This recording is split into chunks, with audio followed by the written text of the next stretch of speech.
Hello everyone, तुम्हा सर्वांचे माझ्या यूट्यूब चॅनलमध्ये मनापासून स्वागत आहे. तर आज आहे डिसेंबर महिन्याची 19 तारीख. 19 तारीख आली तरीसुद्धा तुमच्या बँक खात्यांमध्ये नोव्हेंबर आणि डिसेंबर महिन्याचे हप्ते जमा झालेले नाही. त्याच्या मागचं कारण आपल्या सर्वांना माहीत आहे.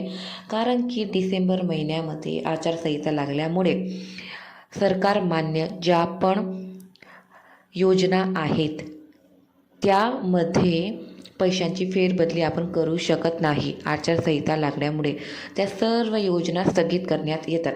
म्हणजेच बंद नाही, परंतु थोड्या कालावधी पर्यंत त्या सर्व योजना थांबवल्या जातात.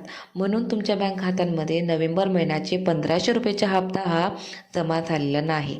आणि आता एक नवीन बातमी आलेली आहे की तुमच्या नोव्हेंबर आणि डिसेंबर असं दोघंही महिन्याचे हप्ता टोटल 3000 रुपये तुमच्या बँक खात्यामध्ये जानेवारी महिन्याच्या पहिल्या वीकमध्ये जमा करण्यात येणार आहे.